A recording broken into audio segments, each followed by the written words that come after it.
So, welcome. Good morning, afternoon, evening to all. I would like to welcome you all here with us. Thank you. Thank you for being here. Thank you for joining us to speak about a theme that brings us here today, which is a very delicate one and necessary. It is an important topic for a consecrated life and for our life to be a life that is fulfilled and that is plenty. Speaking of the unspoken, we'll touch subjects regarding the abuse of power and conscience within consecrated life. And we will also like to explore those elements that can actually contribute to this happening within our community structures. We are aware that tackling this theme is essential and has not been done that often in our communities, but it is urgent and we need to voice those realities that might impede or silence what we want to be as men and consecrated women. We also want to say that this topic might also have to do with experiences that we've had in the past or that we have heard or that we have known about in our communities. And this is why we want to tell you that we invite you to look for help if you feel the need.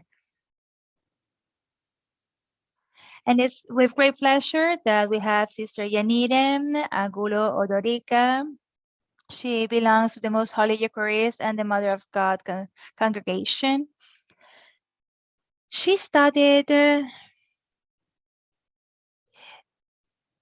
theology in the Faculty of Theology in Granada, where she got her first degree. Then she got her licencia in theology in the Theology of Religious Life at the Pontifical University of Salamanca. Then she carried on with her studies in the Sacred Scripture at the Pontifical University of Comillas. And since 2013, she has been teaching in the Theological Institute of Religious Life, as well as Professor of Sacred Scripture in the Faculty of Theology since 2014 in Granada, that belongs to the Loyola University in Andalusia, where she lives nowadays. Thank you for being here. I had the privilege in the past to be her student, and it is a pleasure to have her here today. And I know that what moves her is her great love for the church, for consecrated life, and that her studies are grounded both on Catholic theology as well as the social doctrines. So Yanile, it's a great pleasure to have you here with us, and you have the floor. Thank you. Thank you very much. Thank you, Paula, for your presentation and for your words, for your warm words. I would like, and I hope I won't be too hard on the translators, so I'll try to speak slowly, or at least as slow as possible, because it's not that easy for me. I speak quite quickly. So I would like my first words to be words of thanks. I would like to thank the UISG for organizing these training days on a topic that is so necessary and so urgent, and that is so necessary in our reality, and we need it. We need to raise awareness on this issue in the religious life in order to be able to address it and prevent it. We need to do it so that we can be more faithful to what we are called to be. And so I am really grateful to the UISG for organizing this event. And I also thank you all for joining us here. I suppose that most of you are women, so please allow me to use the plural, the feminine plural, which is possible in Spanish, obviously, as most of you are women, and I am really glad that you're here today. And also, I want to show my gratefulness because you decided that this was something that just didn't have to do anything with you, or that you felt that this was something that you could be interested in, and that this is not something that doesn't affect you or your communities, because you decided that it was good for you to know and to participate and to hear this. I thank you for that, because it's thanks to you that now, little by little, we'll be able to be more sensitive towards this reality, and will be more capable of preventing it, and also to help those who are in our midst and that need our help. It's everybody's responsibility to work hands-on in order to face the situation of crisis, global crisis of the church, and turn it into an opportunity to return to the gospel, an opportunity to be closer to that dream that led us to follow Christ. Now, let me share my screen. Let's see if I manage.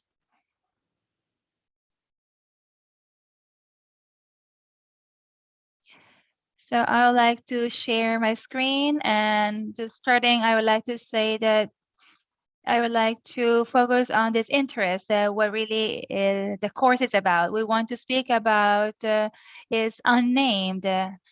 Not because it's not there, because it doesn't exist, but because sometimes it's just difficult to see it, to look at it in the face, in the eyes, because it's just complicated, it's difficult. We need to realize that the situation that has been called the global crisis of abuse within the church, of abuses within the church, is not just a trend, it's not something that is affecting only others. It is a situation that gives us no choice than to act. I heard a few days ago someone say that this situation is the main crisis of the church, and it's like the glaucoma of the church, and this is what's happening to us. This is something we need to face, and this is why we're going to be speaking about abuses, but not the sexual ones, not sexual abuse, but other abuses. I will be mentioning them, but then we'll be speaking about power abuse and conscience abuse. Excuse me, Paula. Yes, you did share your screen, but you didn't actually put it on presentation mode, so you need to share it. I apologize. I'll try to do this again. It seems like as if the pandemic never happened, and we have already forgotten how to do this because we're not using Zoom as often anymore after a pandemic and a few lockdowns. But now I've managed, I think. Yes, there you go. So it should be working. So naming the unnamed, that's the title. So we carry on. Thank you, Paula. So as I said, we're going to be talking about the abuses of power and conscience, which are not explicitly sexual abuses, but that can be understood detached from the global crisis, the crisis of abuses within the church. This is not a one-time problem. This is not a journalistic campaign against the church, as some might have thought, nor is the crime of a few members. We'll speak about this, but even Pope Francis himself said in that letter that he wrote to Cardinal Marx when he presented his letter where he spoke because of the cases in the German church. And he referred to this, especially connected with the abuses. And he said, well, the church can actually move forward without facing this crisis. The ostrich policy leads nowhere. Not everyone wants to accept this reality, but it is the only way, because making resolutions to change one's life without putting the meat on the grill leads nowhere. The reality must always be assumed and discerned. It's urgent to ventilate this reality of abuse. So as we will be seeing, and as the Pope stated, this is a problem that has to do with the structure, and that does not only affect some people or some institutions that have been affected by this. This is something much more serious and much deeper. It's a global problem that has to do with the structure. We have a structural problem that actually facilitates or that allows more for abusive situations to happen. All kinds of abuses.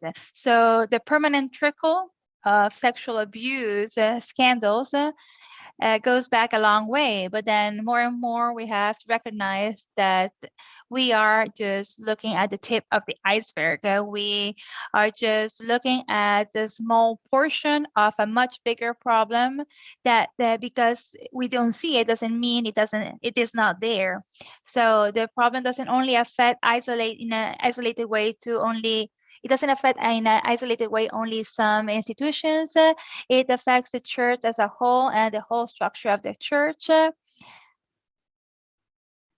of which, however, we only see a little part, that tip of the iceberg, because the big chunk, the big bulk of ice that's under the water is hidden and is making up for all those abusive dynamics and abusive ways that are common. And there are many things that might not just be a flagrant crime, but they are difficult because they are difficult to objectify, but and remain hidden. But then it doesn't mean that they are not abuses. And those abuses remain hidden because we have the tendency to cover up. This tendency to cover up that the Pope Francis that the Pope has often denounced with the ostrich approach, that is to hide our head under the soil, under the earth, to protect ourselves, to protect our heads. But then the way that we manage and have been managed abuses within the ecclesial environment or the ecclesial context uh, just leave us surprised, not because things have not happened, elsewhere. Abuses have happened everywhere, but then the thing is that we are surprised at how those abuses were handled within the church and how they are being handled and how this just leads to more of those abuses happening. Just hear what the Pope wrote in a letter he wrote to the people of Chile back in 2018. He would say to them, the pain of these victims is a groan that cries out to heaven, that reaches the soul, and that for a long time was ignored, silenced, or hushed. But their cry was louder than all the measures that tried to silence it, or even that pretended to resolve it or solve it with decisions that actually increased the seriousness by falling into complicity. So one of the things that we will need to revise also when it comes to our institutions and our congregations of consecrated life is to what extent our decisions actually make the situation worse and make us accomplices or turn us into accomplices. This cover up that the Pope denounces is not limited to the concrete decisions that bishops, superiors, men and women, superior generals may have taken. This dynamic of cover up is the one that is quite common within the church. It's too much integrated in the church. In Spanish, we say that the dirty laundry should be washed at home. Well, this is something that we do because we don't want to scandalize others. We don't want others to know what's happening inside. So we do this, often unconsciously, because it's not that we want to cover it up, but we are not calling things by their name often, and we just don't tackle them for the seriousness that we should. And we often look elsewhere. We look for others to be the ones to be blamed, and we are not critical towards ourselves, and we don't use this as a launching pad to improve ourselves and improve our institutions. We should actually ask ourselves which are the topics we never speak about as a community, which are the topics that we never refer to. This is something that we should ask ourselves because this would let us know which are the things that we are so hushed about or that we don't speak about, that we prefer not to hear about, or that we would just want to silence. And we might have, we might do that with the best of intentions. Some say that the way to hell was actually full of good intentions, but then this is what applies to us. Sometimes we do this, and without actually, in an unaware way, we actually cause much more trouble and much more pain than what we thought. So we need to pay attention to this great pain and this grave, serious situation, and we need to do this always having our eyes focused on the Bible, on the gospel, on our spirituality. That helps us also to read the topic of abuses from a different perspective. This is why, once again, actually want to thank you for this opportunity because this really shows that this dynamic is changing and that things can change and that we can actually become more and more aware about the reality and do something about it. So abusive behavior is much broader than the sexual abuses that we've heard about much more and that we read in the news or that we hear in the news in the institutional church or that the institutions are trying to tackle. There are many, many topics that actually have not been named. Studies and literature about the topic of abuses has increased, but however, it's very limited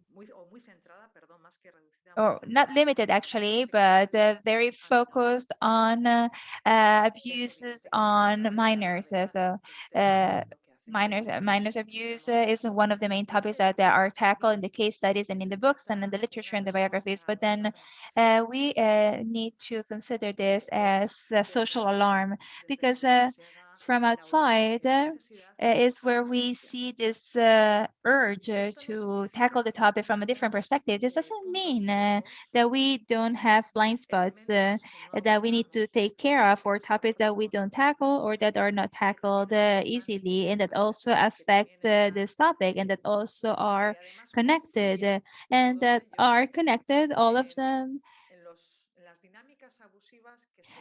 with the abusive dynamics that happen and that happen within our Consecrated Life Institutes, especially the women religious.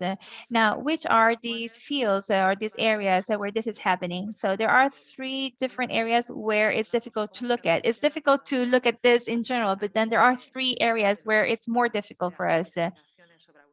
Especially when it comes to investigations. For example, if it's a close person that is investigated for a complaint or for probable abuse, some of them and most of them are just reactions of defense. I mean, it's true that that reality is still difficult for us, especially when it's too close to home. And then this is why we have to open up our eyes more because this one is more difficult for us to see. So when is that happening? Well, first of all, it might seem to you well a surprise, but then it's quite surprising how we don't hear much of the abuses where the victim is a woman or are women. When, for example, when the many cases, the many abuses that were identified among minors, the highest number, or most of them, were cases connected with men. Not all of them, but a high number, a very considerable number, was of the victims were men. Now, this was quite striking, and this also made people do more investigations and see why, and to see why there was any connection between the fact that abuse was happening more where the victims were men, and if there was something connected with uh, other situations. But then in the end, it was that when the victims were girls, that remained a bit more marginalized. Now, however, when we look at abuses of adults, then the victims are women. Well, it's three times higher the number of women who are the victims. And why is that? However, it's not so mentioned. Well, because without even knowing the complex dynamic of an abuse, of a case of abuse, without knowing the psychological dynamics and without knowing how can an abuser actually take advantage of another person and abuse of her of another person, I mean, we often just give for granted that that kind of relationship that actually was an abuse is actually something that was done with consent, which is the main topic here as well. So we understand that maybe, or we think in the back of our head that the victim must have done something, and we also reason like this. We think of an adult, so a person who has no challenge, physically or mentally. So we believe that something must have been done by that person that would have led to that abuse, and not that that person was taken, that her freedom of saying no was taken from her.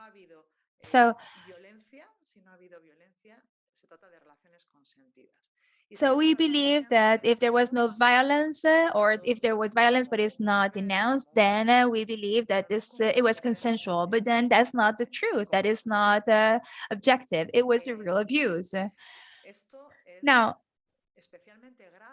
and this is really serious because this perception that we don't verbalize, that we just have within ourselves, that is just there, that dwells in us, is because we just don't know how an abuse can happen. We don't really know how it happens, how somebody gets to abuse of the victim, and how that trust with that person somehow develops. The abuser works on their relationship to the point that the victim actually is not able to respond or to react. And what we're doing, even without really wanting, is to re-victimize, so to re-victimize the victim. So we are actually causing more pain to those victims by doing this kind of reasoning. Why? Well, because obviously it's easy for us to have prejudices, to claim that there are responsibilities on the side of the abused. And this also strengthens the fact that the person might not denounce the abuse. And why is that? Why wouldn't they? Because it's a civil and canonical exposition. I mean, they have to expose themselves because a complaint needs to be formally presented, and the victim needs to speak out. But then the victim doesn't really speak, whenever she has to or he has to, but when he or she feels that he or she can actually do so. So whenever they feel that they can actually present a complaint, uh, or files a complaint. And this also will place a person, under the prejudices of many. So they might feel judged and not feel free to do so. Now, I would like to stop and do a little bit more about this topic about revictimization. Why? Well, revictimization is a reality that happens too often in our communities. To revictimize means to make the victim feel again that whole pain and suffering and shame. And we are just causing more pain to the victims. Just take a minute to think what a sister, or how a sister, a community sister might feel after having, being a victim of abuse, and hearing us say something about something that you watch the news, and you see something on the news, and you make a comment about that, maybe actuality topics, or some kind of abuse that is presented by a journalist, and then you make a comment about that. Just think how a sister might feel about hearing you say that. And so how easily we judge, how easily we have an opinion about things. Oh, maybe she just wanted more money, or oh, maybe she was just not paying attention, or she just left and decided to walk on her own. And we make comments that actually might hurt the person that we have next by, and that might affect the person that has been a victim in the past. And this is just like as if we were hitting, the person that already was battered and was already on the floor, or just like making the wound bigger. So we don't know what the sisters who went through this pain, we let's not think that around us we have no victims. There are no victims. There are, and more than the ones that we think. We don't know how many of the sisters also that are listening to our reports might also not hear them not as victims, but as their own condition. Some as victims, but some might also be listening from another perspective. So we should act as if we knew that somebody who had been a victim was listening to us. So we always have to have that perspective and that way of acting because we never know who's next by. And the victims don't speak whenever they have to, but when they can. And this is often a question that is very common. But why were you told this just now? Or why you came up, with this just now? Why didn't you come forward before? Well, because a person who has been abused has to go through a process, and it might be a long process, a very difficult one. So not knowing what that person went through doesn't mean that it's not situation that is surrounding us. Now, there is another thing that we will not be speaking about today, but then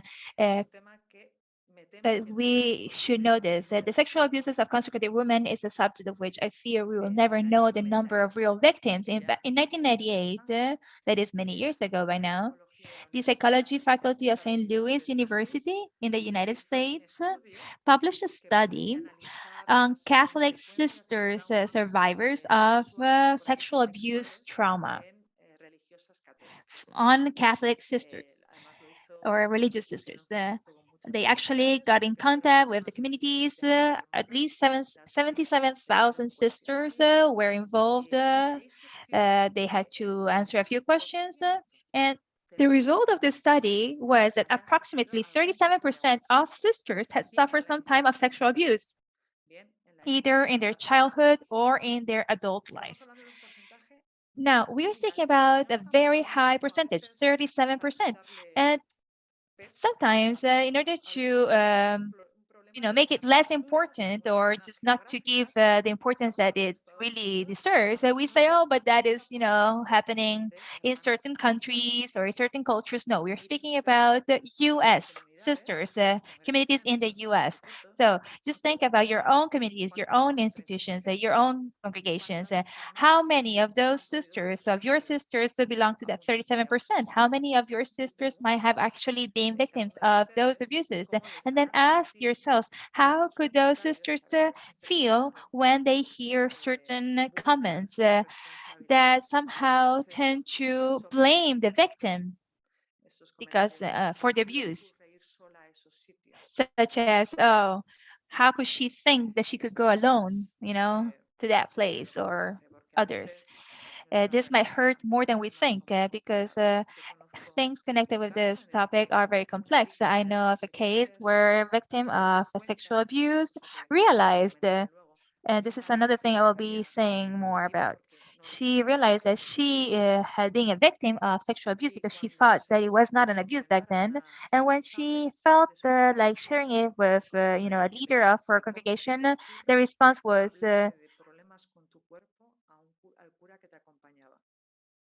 and the answer that this lady had towards her was, so why would you come up speaking about the problems with your body uh, to the priest that was accompanying you? So now she opens up to a person that she trusts, and she comes to you, and where she actually became aware of an abuse that she had been a victim of, and then what is she told that it was her fault because she came up with that topic with the priest, and that's what led to it. Now, uh, some of you are even more expert because you many here might be psychologists or might have studied more, but then there are sexual abuses that we have had or that victims have had during their childhood.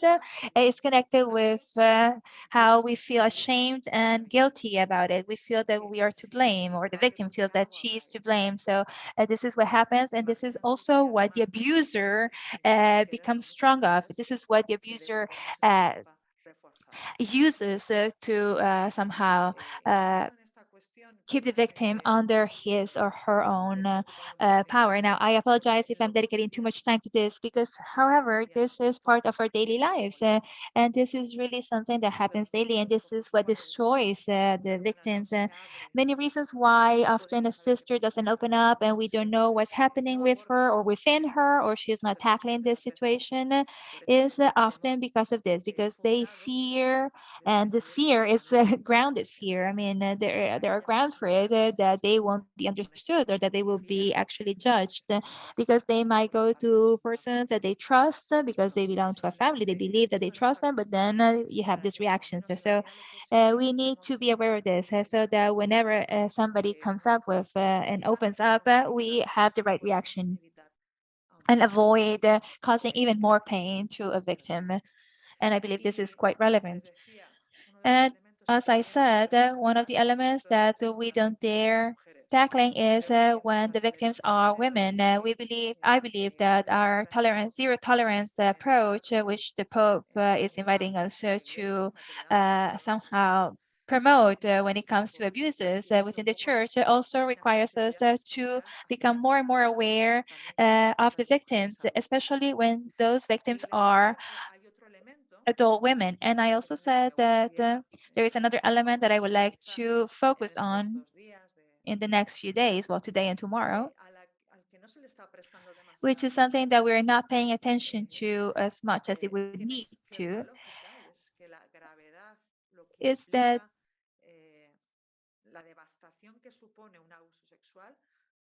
the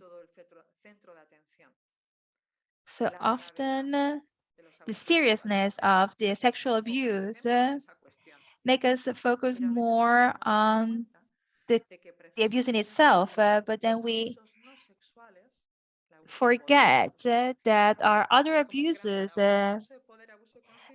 power of abuse of power, abuse of consent, other kinds of abuses, financial abuse, power abuse it's in itself. I mean, there are many different ways of referring to the different kinds of abuse when it's not sexual, are all placed under the same umbrella, which is the power abuse that we are speaking about here. And a sexual abuse often is being identified, that is the apex of an abuse. It means that a person, an abuser, will reach that point of causing that kind of abuse after going through all the others, other levels. So it's somehow the highest point where the abuser shows its power. Now, that means that all the other abuses are relevant and should be considered as serious as sexual abuse, because there are abuses where we say, okay, it's not so important or it's not so serious because there was no sexual abuse happening. Well, that's not the case. The problem is that when it comes to the other kinds of abuse, it's really difficult to objectify it and to prove it, actually. So in the end, we ask ourselves, how can we demonstrate this? Are there any proofs? How can we prove this? How can we prove manipulation? How we can prove that, for example, when it comes to gender violence, how can you prove that there's psychological abuse? You don't have, physical abuse is something you identify easily. You see a bruise, you see a black eye, but then there are other things that you can actually see. It can affect your self-esteem, your soul, your freedom, inner freedom. So how can we demonstrate? How can we prove that you have been undergoing pressure and abuses at work, or when you can prove when you can prove that there are, other kinds of abuses such as silence or the way people look at you? Those things hurt and they can be proven. Even just mopping at work. I mean, this is something that it needs us to think that there is an abuse of power from the roots. We need to think that asymmetric relations are the relations where abuses actually generate and develop, because it doesn't matter if there isn't or it's not happening a sexual abuse, but there are dynamics that actually are common and accepted, and however are to be considered as abuse. The Pope is speaking about a culture of abuse, and that's something that also applies to our institutions sometimes. We have a culture in place that has normalized certain ways. Certain reactions that actually shouldn't be normal.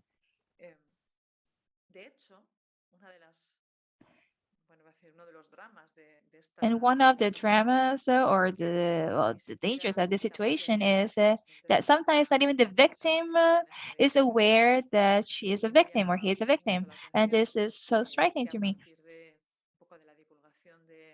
After you might have read an article that I published on this topic in a magazine of theology. From when I published this article, since I published this article, some sisters got in touch with me because they told me, you know what? Once I read your article, I realized I'd actually been a victim of that kind of abuse. Or I realized that in my institution, this kind of abuse is happening. Sometimes the victims are not actually aware of what they are living because it's just normal.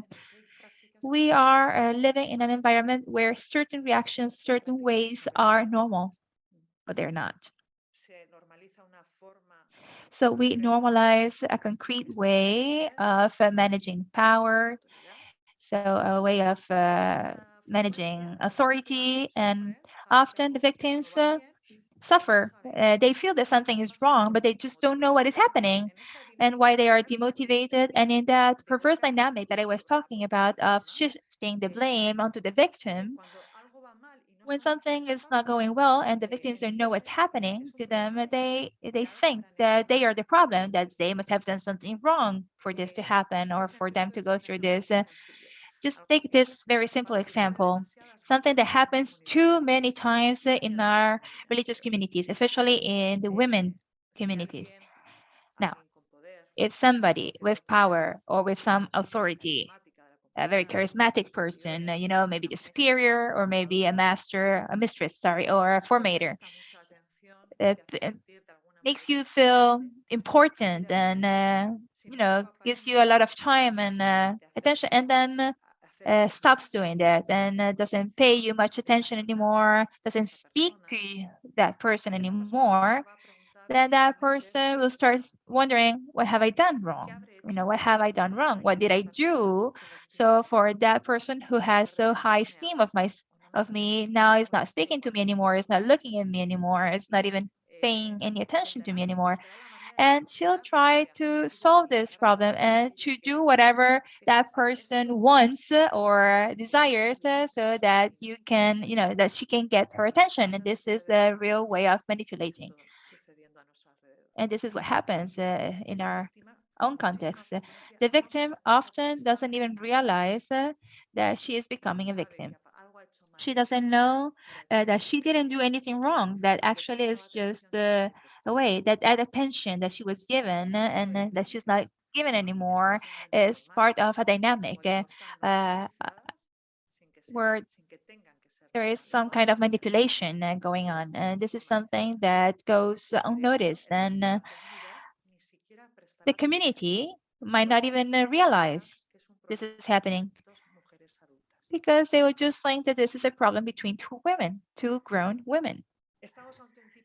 So we are facing a type of abuse that is very, very, very difficult to catch, to uh, prove, to demonstrate with objective evidence to be verifiable, just as it happens in sex. And apologize, apologize for this comparison, and I hope that obviously there are differences, but then it's just as it happens in how can it be proven that the leader of a sect manipulates its members and its members are convinced that they decide freely to do something? Well, this is the art of manipulation, that the person who manipulates does it in such a way that the victim doesn't know, is not aware that he or she is being manipulated.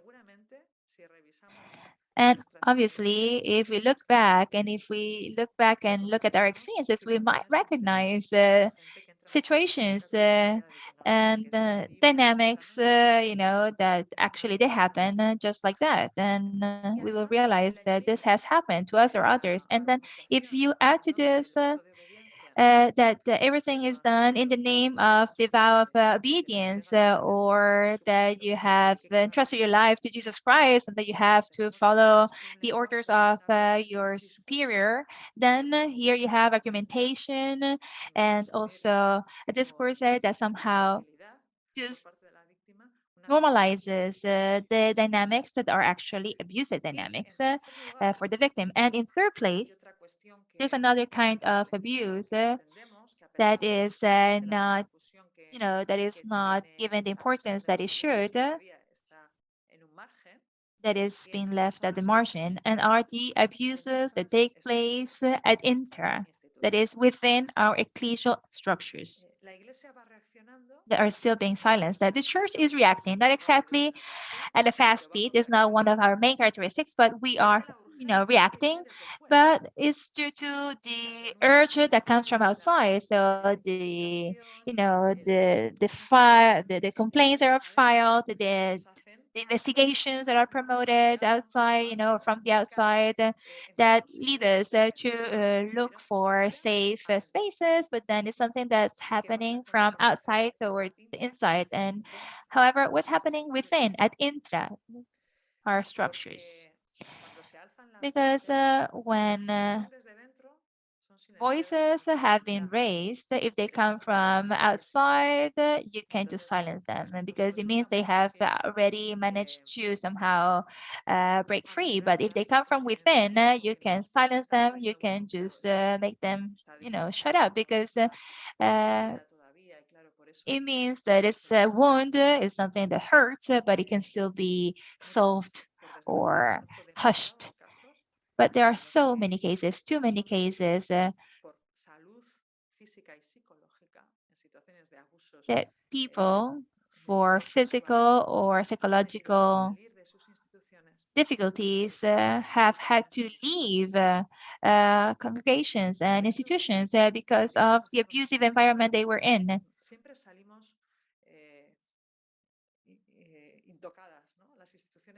And institutions always somehow save themselves. They end up being, you know, uh, they are not criticized directly. They don't feel like they are to be blamed because a sister leads the congregation. There's a document that speaks about the bleeding out of vocations, referring to those who leave or who leave the congregations. But then those who leave because they had no other way, they had no other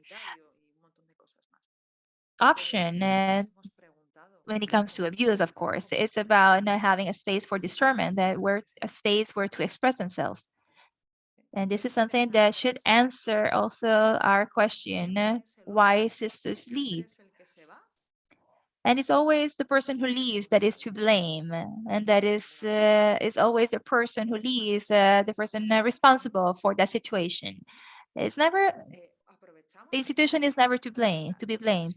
Now we need to reflect on that. We should ask ourselves, what could have the institution done wrong, or the institute, or the congregation.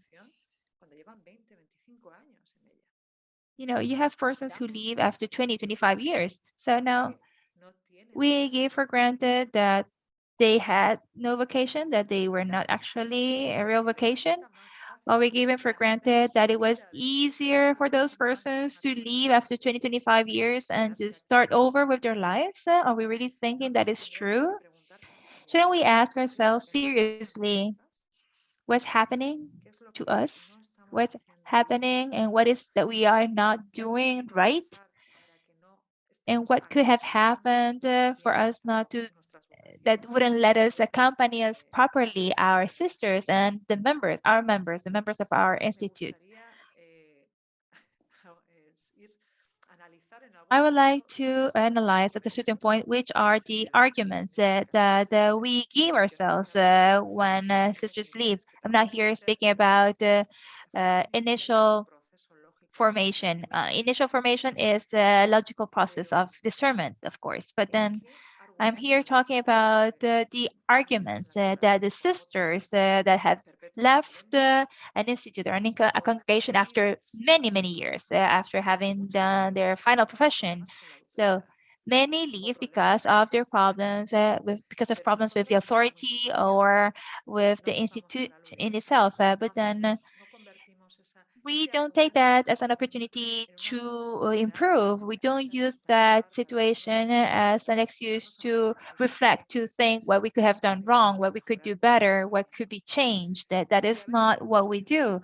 And even often we do an evaluation that is quite childish.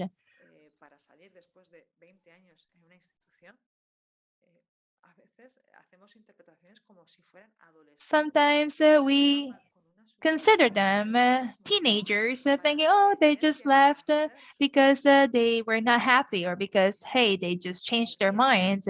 It's not that easy to think that after 20 years you have to start over with your life. So it's not that easy for a grown woman to just decide to leave whatever environment she has been in for years. So now this needs to make us think. And why don't we ever question our responsibility?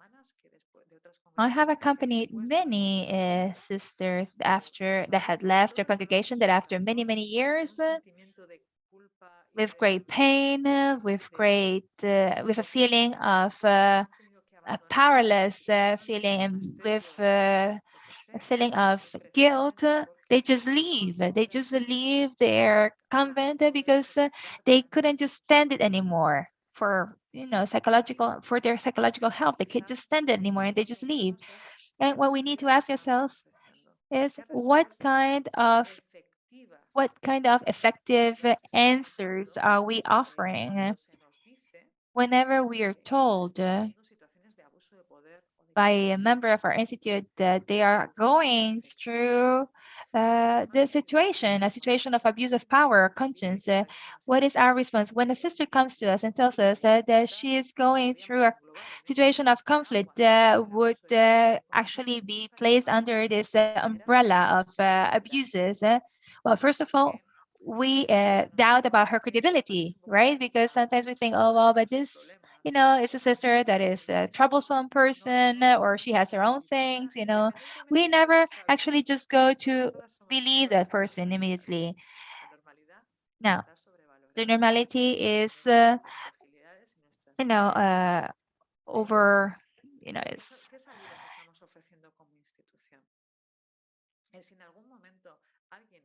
I mean, we believe that it's just, it's overrated. Our freedom is overrated. And we are all having our limitations. We all have our problems. But then when it comes to power abuse,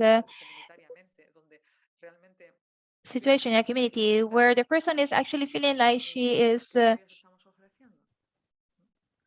feeling like she's choking, she's suffocating, she can't do it anymore. What are we offering as an option, as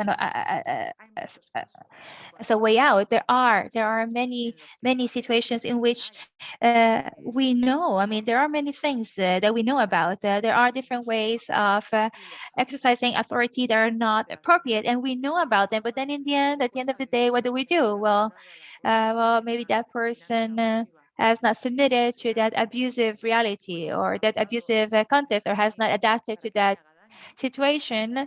Then that is the person who comes and tells, I don't want this, or tells someone about this. Is been sent to another community or to another convent or another monastery or another province, or in extreme cases, that person just leaves the congregation, for example, as a solution, and we don't offer other solutions. It's easier for us to believe that that is a personal problem. It's a problem between two persons, and it's not as easy instead to ask ourselves if our dynamics and the dynamics within our institutes are actually to be revised, and if something is not right, then Yanira, yes, Estoy yes, emocionando, perdón. she's asking to go slower. She's apologizing. Yes, thank you, Eh, Patricia. preguntarnos Yes, it's also cuánto because I'm podemos just going back and forth. sin So, what protocolo. about protocols? So, well, we do have institutional Nos hemos protocols, planteado alguna and vez we have sometimes even qué asked podemos hacer, ourselves, qué what protocolos can we podemos do? What kind seguir of protocols cuando could una we have in niña place when a nos ve o es sister comes forward telling us that she is going through an abusive situation? Have we ever wondered about that? Or what a que sister vive en should situaciones de do abuso de poder who is a asumir victim of abuse of power to somehow qué set haría herself free from that situation? What would you si do? una hermana os dice If a que está sister would viviendo come una and tell situación you así. that she is living this, Yo that she conozco a is gente que lo ha dicho going through this, I know y of le ha people dicho, who pues ten came forward paciencia, and they were calma, told, be tienes patient, que cambiar. come on, don't worry. If you want, I can change, Eso es you can volver a change meterlo a la community if you want. responsabilidad, So this is once again actually blaming the suponiendo victim. que le demos credibilidad. We need La to need frustración en for the nuestra victims sociedad to situación así feel es that we believe inmensa. them. Pónganse ustedes en la situación de Credibility is paramount. que ustedes que And fueran madres y place tienen yourselves in their hijos en el shoes. colegio You're a mother, you y have a dicen a los child in a school, de your acoso child comes home saying that que está viviendo una situación de acoso. somebody is El actually niño tiene harassing him or her. ciertos conocimientos Maybe a bully is harassing him sobre lo and que they está are sucediendo. stronger and bigger and Las older. madres van a What hablar would con la parents do? dirección. Well, the parents go and Imagínense speak qué pasaría si la dirección del colegio les dice, with the director of the school persona or que the te abusa principal, and they está would say, correcto, well, we have to, pero and ¿por the qué? answer is, okay, but Sus you have padres to hacen lo que understand that pueden. the guy, the bully, is actually a child of a ¿Qué family going hacen? through a lot, and, Los padres his parents are del not very abusado, pues present. al final acaban And yendo. that's the answer sometimes. And what would happen to Si esto that pasa family en los that institutos, whose kid la has been situación es muy harassed? grave. Well, they would just need to move and ¿A qué take the estamos child to another podemos school. estar So now impulsando a esa we hermana can't just have our sin sisters darnos going through that cuenta de situation. qué We can't just push dimensión them around. en nombre We de might have the best esa intentions, calidad but de that una is relación not the right funcional de response. tiempo We have to be y la hermana pues charitable. We está have to be loving. trabajando Also, we las need to semanas think about the other person, but then we can't recientes que just hablamos de bully the colegio, sisters around. Now, instituto, de nuevo la víctima the se victim, convierte once again, victimizada de becomes nuevo is porque el being instituto y la re-victimized congregación because the no institute puede and o the no sabe congregation qué hacer doesn't en esa know circunstancia. or can't do anything or doesn't know what to do. Em, ¿Qué salidas ofrecemos? So, ¿Qué salidas which ofrecemos? are the ways out Eh, that we offer? pues es muy fácil que de situaciones de Well, it's estas easy agresivas that eh, when it comes to this kind de of abuso de situations, poder, es muy fácil que se corra y se pase when it's about las abuse of autoestimos de power, abuso then that person en that is la allowed psiquiatría de to poder, actually la carry diferencia on que hay other kinds of entre abuse miembros might actually be pues, perpetrated. So lleva a among the situaciones members, agresivas this de might abuso lead sexual, to sexual situaciones abuses even, inapropiadas en la or psicología de inappropriate los centros integrales attitude de trabajo or con la behavior mujer, towards pero cuando me refiero the con other la members. psicología de poder, una Let's remember what we said cuántica already with an asymmetry amistad of entre power, una a formanda y una friendship formada between a pues formator and a pues está person in formation una is tiene weird. autoridad It's sobre otro. weird because one has Antes comentaba authority on the other one, so we need to pay attention to those que kind of relationships. estamos ante un problema que es So we estructural, need to be es aware that we are sistémico, facing a como structural decían problem, ustedes. and as Preguntas sin miedo. persons in charge of the structures, we need to question ourselves and we need to ask Porque no ourselves what estamos we're ante doing una wrong and cuestión why que so, sea because we are personal. not facing here a Nos personal encontramos ante problem. una We are cuestión not here compartida. Es facing que tenemos just unas rotten cuantas apples, hermanas que tienen Oh, it's just we have a inseguridades, few ya sean sisters identitarias that are a bit of, o buenas they en are sí, problematic, they're rotten apples, they're bad apples. So they are tienen just, problemas are afectivos y es muy sisters peligroso who have affective cuando es tan problems peligroso or más they don't know cuando how to relate or they have se trata behavior problems or de behavior ancianas issues. So, well, conocidas. it's not about speaking about bad apples, Demuestran it's about speaking que no son about the capaces data. Data de and alguna figures manera demonstrate estructural la que that facilita is the structure that somehow me explico, no se trata de allows for those moralizar los situations to happen. estudiantes. It's not about Gestos bad apples, but pueden about gestures that enseñar la might comprensión, actually que affect those normalizan apples, that conductas y normalize creencias que certain se habits, perpetúan, certain que uh, sacan lo peor de uno y attitudes, aumentan and el that límite, ¿no? Eh, Hay actually estudios de just psicología bring out the sociales, worst in ustedes people. que conocen, son, bueno, están más cercanas a la psicología, donde, bueno, So, explican, ¿no? those Que of you estos who conceptos, know voy a explicar con about una imagen this from a más gráfica. psychological, uh, De alguna manera that es have studied como si psychology la would know this. cronología But then let me cronológica, ¿no? see if I can explain it in a different Arqueología, way. When it comes to antropología, archaeology, restos humanos del Imperio Romano, so there have hay been niveles muy altos de Roman plutonium en los esqueletos. remains, of human remains, and Ese there servía were en cocido skeletons plomo y that were además found. le daba un gusto pues especial, distinto, un poco más And dulce, we que could hacía que identify consumiéramos el plomo. how Lo que no certain. sabían es que el plomo es venenoso. Entonces, el problema no era del vino, sino So que certain persons were actually usaban drinking a los special wine that asesinatos would just previos make it more flavored because of an addition that asesinatos would be added to it. But then in the que end, quizá that was estos just, profesores, bueno, pues no se something that enteraban was nunca de actually ello porque dangerous and that saben was que los actually griegos poisonous.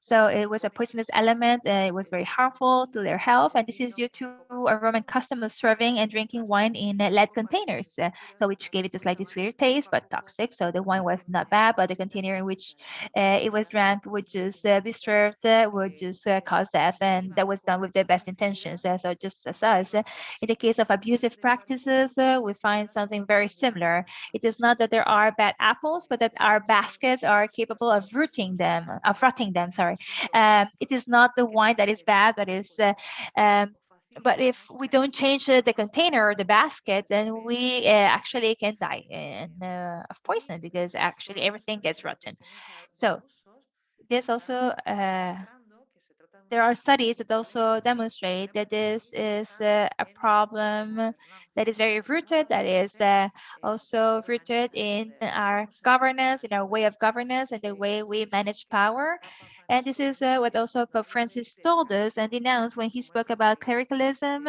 de los how he abusos. said Y that cuando also hablamos de clericalismo, he spoke about this nos when vamos a speaking equivocar about abusive nos dynamics. estamos And we refer to refiriendo clericalism, we're not solamente a only los speaking clérigos, about the priests, que también, you pero no know, solamente, also, but sino not la only. manera So we are de here speaking about hacer a que way imperante la autoridad of dentro de nuestras instituciones. actually Cuando está focalizado exercising en la authority in our persona, institutes, and when cuando everything is pues focused in a single genera person, división, or where there cuando is hay when there is a opinión, situation los where there is sistemas no sinodales communion, there pierden is no fuerza, synodal way of managing verdaderamente things, aparecen and where the councils don't work de hacer properly, and when there nuestro, isn't like a nuestras scale of checks and organizaciones, balances, como then sin ser clérigo, in the end, even if we're not priests, tengan el defecto del clericalismo, ¿no? we might Que no es actually un defecto, have that same defectos siempre defect, estamos condenados, ¿no? Cuando estamos focalizando el when poder we en personas, focus siempre en all the personas power in determinadas, always the same persons and for a long esa time. vivencia, no, So those eso persons que actually decimos de experience it servicio de not autoridad, as a sino service, la manera en que vivencian la responsabilidad y el but poder. they exercise it as a real power Eh, over others. Todos tenemos una sección de poder, todos y We todas podemos ser muy all of clericales us, también. can be No very solamente la clericalists. superiora o las superioras ni las Not provinciales. only the superiors or the provincials. I mean, Como we can el all have ámbito de this la attitude, responsabilidad clerical pastoral. attitude. Todos Even the tenemos una person in charge sección of de pastoral poder. care, we all have Porque power, el and there hecho is a part of us de that nuestra could manera make de us feel ejercer that ese poder, the power that we have over others just que puede gets to ser our para head, sacar la mejor and that versión del you resto o puede you ser could use una it manera de to información make the que best of puede it and just estar help a people, la raíz bring the best out of de them, or dinámicas you could just abusivas. use it in a wrong way, Lo and que then pasa es this que leads cuanto más to poder se abusive tiene, dynamics. But then más the fácil more es power you have, the easier it is to caer en ese actually error, ¿no? end up, Todos tenemos nuestra sección de with poder. this dynamics. So we all have Utilizan this ese kind of poder power in our de forma hands. errónea Just think para about what the decidir treasurer has, the power a treasurer has, cosas, pero over others. But then ¿a she will quién be se the le da one dinero para deciding who qué? gets money and to do what and who will not get Los any formadores money. tienen What poder about formators? porque Formators has se dedican a estas endless a formar power because they are the ones who are actually molding their formies, and then they are in a very special phase in which the formies actually leave aside all of their protection systems, and they just fully trust in the institute and in the congregation and in that sister that is there to help them understand what is the will of God for them. Just think about the mistresses and those who are in charge of the work. So think about those who are in charge of pastoral work. We all have so much power in our hands. There is a Spanish saying that says, if you want to know if you want to know how Juanillo is, give him a little responsibility. If we want to know how that person develops or handles power, you should give that person some power, but a little, so that you can actually look at that person when that person doesn't know or doesn't think you're looking. So it is not convenient to wait for a person to be appointed superior before we find out that that person can just handle power. But then we have had this kind of scares, and fights because often we don't speak out, and we all can just end up trapped in this kind of dynamics. Managing power is complex, and power management is complex, and there are manipulating dynamics, and there's people who think that everybody has to do what they think and that they have the answer to everything. And then this leads to abusive dynamics very easily. And well, concluding, I would like to say that this is exactly the reason why the Pope Francis stresses so much on synodality, and why synodality is a very important element for the church, because it can actually help us defeat that clericalism that is so rooted in our structures, and of which we also, as female women in congregations, are so rooted in. Just think about the reform that was done of the Korea that just happened. Well, last Saturday we had a few more novelties. Well, there are things that can be very good for us, because not having everything, all power just enclosed in one person, in one single minister, allows us to not focus power in a single person, in a single reality, and also to have spaces and contexts where everyone can be heard, because we all tend to be very clericalistic. So we need to be aware of it. And we also need to understand, and this is something that we're going to be developing tomorrow, that consecrated life can become a breeding ground for abusive dynamics of power abuse and conscious abuse.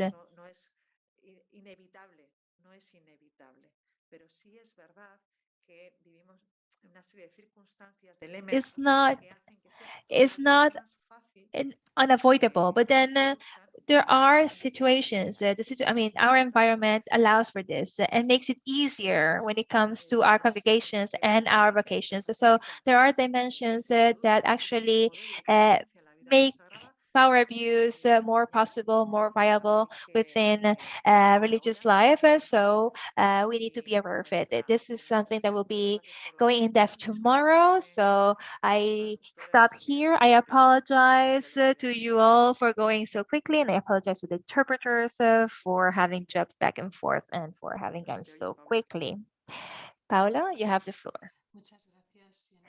Thank you Ha very sido muy much. bueno. No me atrevo a hacer comentarios ni Thank you. resúmenes. I don't dare to make any comments, but it was really Todos, good. todas, We all poder interiorizar, centrarnos need now some en esa time emoción. to Entonces, be able les to let invitaría this soak in, and we need some silence, I believe, to do so. So a now I guardaros de invite you silencio. maybe to take 5 minutes Voy a poner en of pantalla silence. I'll be sharing on the la screen pregunta the questions in all the languages que that os we will invitamos be a poder invited to pensar. answer Están en los tres idiomas individually and then in the español, groups. So you have them español, in the three languages. Yanire nos ha dicho mucha cosa, Yanive cosas muy has told buenas, us muy so much, importantes, very many necesarias. things, very important things, very necessary Y te things. pido que ahora So I pienses ask en una you realidad que te ha llamado la to think atención, about something that actually qué struck you of what te she hizo said. reimpactar and then think why has it called you, I mean, what has called your attention, and then why has it called your attention, and what are you going to do with it? So in the next 5 minutes, I invite you to make some silence. I will have some background music, and I invite you also to think about a reality or something that has called your attention, that struck you, and then think about why it has, and then also what you would want to do about it. I mean, thinking about your situation, your context, what you could do about it or with it.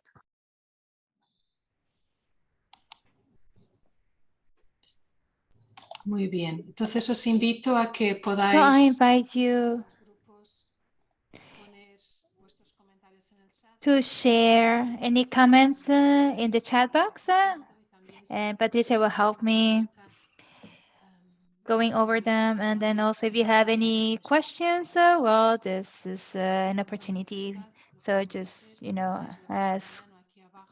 You can just raise your hand. Just go to the reactions button at the bottom, and then you can actually request to speak. Elena has already raised her hand. Elena? Yes, I have a question.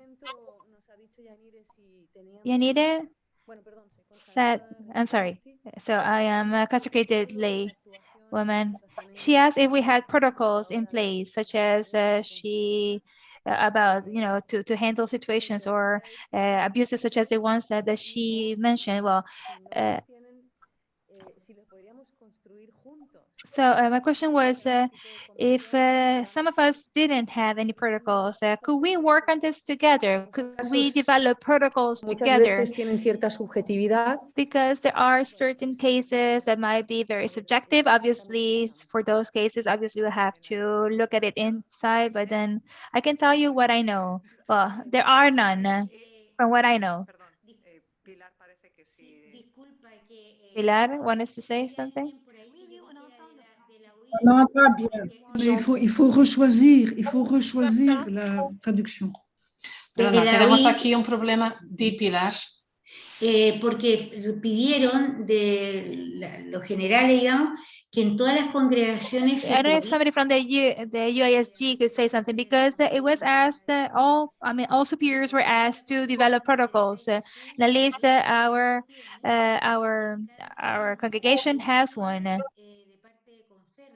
I'm sorry, there are microphones on, and this is making translation very difficult. Can you please turn off your microphones? So there are protocols and there are documents that have been developed that could be shared with those who would like to see them. Now, I was not aware of this, and I actually have been asking more than once. I've asked more than once that there is a canonist with us, canon law expert is here with us, so maybe you can ask her from a canon law perspective. Well, there are things, there are many things that are difficult to somehow include in the protocols. So it's not easy to somehow prove, as we said, when it comes to these cases. Otra cuestión es que para llevar adelante esos protocolos. Another thing is that the other times, in order to have these protocols and to have them in place, requires an in-depth knowledge.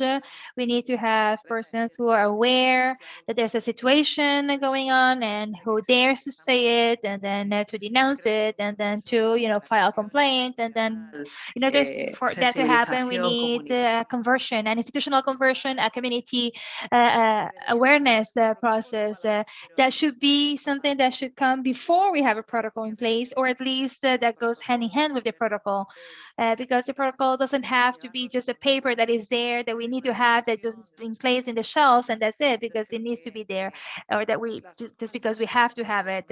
I mean, both things are good to have, but then I believe that what we need before everything is to raise awareness. I'm sorry, I totally agree that we need to become more aware of this, but then because here the situation is really bad, but then what has helped is that we have been creating and doing courses for all, for teachers, professors, parishes, priests, and then now a commission has been created where members of all congregations can be part of, so that commission could somehow collect all complaints and all cases that are presented where not only brothers or only sisters are handling them, but also with lay persons and experts so that we can accompany not only the victims, but also the abusers. And with this, I conclude. Sí, una cosa sobre esto, Pilar, que es un poco If you lo could que say yo something decía about con this. Excuse me, Yanire. De un idioma al otro. So Vale. we're having trouble because they're going back and forth with the language and the persons, and we're missing a part of it. So we have to slow down a little bit. Entiendo lo de las vivas, I understand. I know more the dead languages and not the ones that are still alive. But then I understand what Pilar just said, and then everything that can help us is great to have. But then al once entrar laicos more, estamos once hablando again, de when we involve the laity, then we're still speaking about something that comes from the outside. So it's help coming from the outside, but we are speaking here about what we can do from the inside.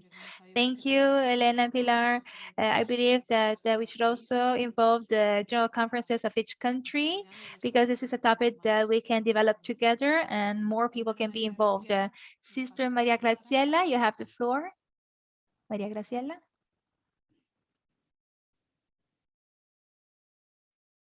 ¿Tiene todavía Your microphone is off, sister. Ahora. Buen día, sí, de Yes, Argentina. good morning. From Argentina, Franciscan from Bolande. Thank you for this invitation. The presentation was really clear. Uy, siempre tenemos problemas Sorry, but en el móvil. there's some connection issue. Graciela, no sé si me escuchas, pero nosotros no te podemos Graciela, escuchar. we can't hear you. Es que Con te lo has que quedado recién- congelada. Si puedes repetir lo que has dicho, por favor. We couldn't hear what you said. Ahora sí. Now it's working, yes. Sí, sí, te escuchamos. Now we can hear you. With regards to what has been said, so we were invited by Father Solne to speak about abuses, but especially with regards to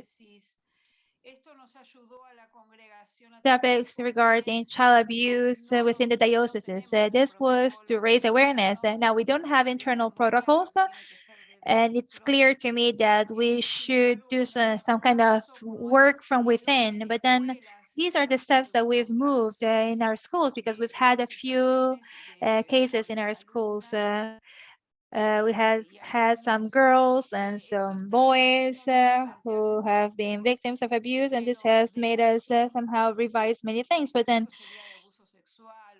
this is connected with harassment or sexual abuse. But then to go from this to power abuse, because this is what I also shared in the group, because this has to do with speaking about this from the perspective of service, because as it has been said, we all have some power in our hands. So I could be in the kitchen and I could abuse my power by choosing that a sister won't get anything to eat. So yes, we need a protocol, and this is something that we actually need, and we also need to raise awareness. I was sharing my experience, for example, with cases of clericalism and machismo that we have within our own realities, also among our sisters, because of the society that we grew up in. But that this is something that needs to walk hand in hand with some kind of healing that, as you said, I mean, we need protocols, but we also need healing, a healing process. So I believe that this space is really useful. We need to be able to raise awareness because we sometimes might think that clericalism is only, as you said, It's only something that we see among priests. For example, during the first Latin American Assembly, where many of us participated, I love what you're saying, but we ask you to be very brief because we need to give others the floor. Just this. I'm done. Thank you. I'm really grateful. Thank you. I don't know if Yarine, you want to say something about that? No, not really. I agree with what has been said. Yes, the schools actually are something outside, are outside. So it's like something that has made us aware because of something happening outside the congregations, even though they are connected with us. So protocols are a bit difficult to develop because it's something here that actually will require a process that would develop from within. Brother Michel. Yes, good afternoon from Spain. I am of the brothers, Franciscan Brothers of the White Cross, and well, my initial reflection, based on what's happening today and what's been shared in the small groups, is what you said. It's so normal. We have normalized power abuse. It's not more a normalization at the ecclesial level, but then also the social level.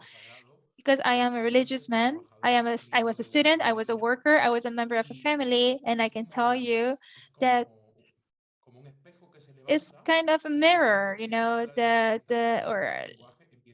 it's like a mirror that you start looking into and you realize, how things are just so deep within you and how, they have been just inscribed so deeply within us while growing up. And my congregation has residential houses of different kinds, and we offer different kinds of services. We also work in collaboration with the state. So there has we had to create a channel where people can actually file complaints and also denounce any kind of abuse. Now, I believe that we are just beginning, but we are doing things, concrete things. New doors have been opened, even new little windows, I would say, that can allow for some more transparency. But then internally, when it comes to us as a congregation, we are part of those abuses as victims or as abusers.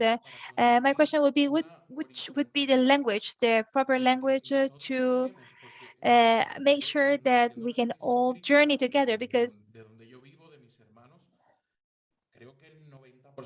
I believe that 90% of us are not aware how we can have been victims of those abuses during our formation and community life. Now, and also how to make us aware of how we exercise power and how we can actually make sure that it's not abuse of power what we exercise, so that so that this topic can be handled and can be shared with everyone with the importance. First thing is that we need to speak about this. We speak about this from outside with, the employees that were victims or were abused, or, other realities that are out there. So, well, we have a vow initially, so there are things or elements within that make it so much easier, that make power abuse so much easier. Tomorrow we're going to speak about this. So if we have, brought up sisters knowing that this is how you do it, well, they won't know anything different. So that's something that we need to speak about. We need to speak about it. We need to speak out. We need to make them aware of this. That's the first thing we need to do. And then we need to introduce what we want to do and what is the proper way of doing it. And not because we have bad intentions, but because we have learned to do things in a way that is not helpful today. I don't know. I have more questions and answers actually, so I'm not sure if I can be of help. Thank you. I must make you aware that our time is up, but then I will give the floor to the last two persons who have raised their hand, Susanna and Lina. That's good. Thank you. And ask your question. Thank you very much, Paola. I belong to the missionary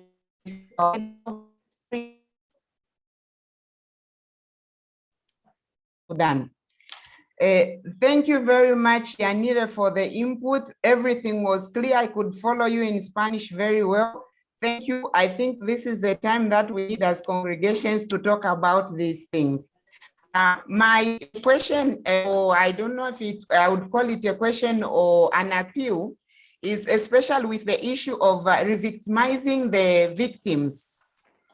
I think it is an invitation for us as congregations to create a platform where our sisters can be given space to be heard, not to be judged, but to listen to them. What is it that is going on?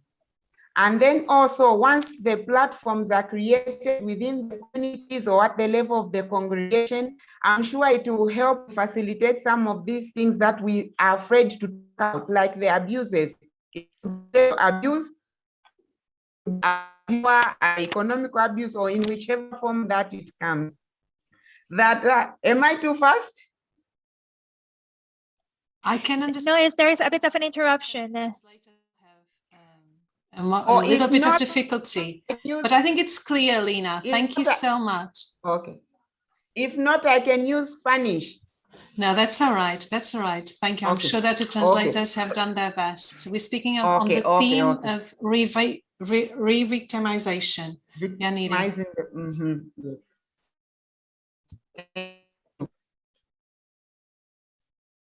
Yanire, ¿has podido entender la pregunta? Sí. You understood the question? Yes, I think I did. So how to create spaces to avoid re-victimization, right? So I might be repeating myself, but I think that we need to start speaking about this among ourselves. I hear comments when I watch the news. I know about comments that people do whenever we're watching about something that actually cause pain to those who have been victims already. So we should really be very careful. And nobody has the right to be, hurt or to be abused in such a way. Not even if she decides to walk home at 3 in the morning. So that's not her fault. That's the reason why she got abused. That's not a reason. So we need to be aware that sometimes with our way of speaking, with our judgments, we actually hurt, because creating spaces, yes, it's a space where the person can share much more deeper situation, but then we need to start little, with little steps. Those who listen to us need to hear that we are respectful. In French. Somebody is speaking in French.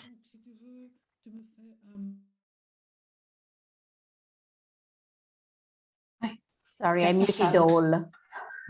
Perdón. Thank you very much, Lina, for that. Thank you, Yanire. Y pasamos la última palabra. And now we give the floor to Susana. Yes, hello, good afternoon. Susana Pradera of the Jesuits. I know Yanira with Meta. Thank you for your presentation. I'm not sure if I am the only lay person. No, there are a few more.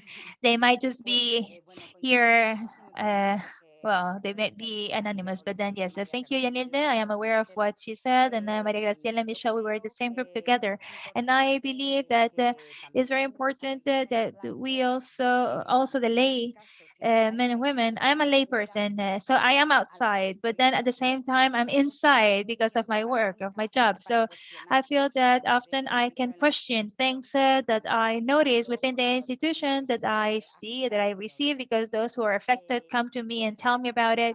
So I believe that maybe you can also, we could be more open and willing to listen those who come from outside, who are there to question us and to point out that certain things are not working, than if a person from within comes up with the same things. So even though you were saying, Anita, that this should be coming from within, you also have some of us who are within, but coming from outside. So this is a good combination of lay persons who are from the outside, but then that are also working within. Yes, I totally agree with you, Susana. What's happening is that when it comes to this, the congregations are very different when it comes to their relationships with the laity, and there are too many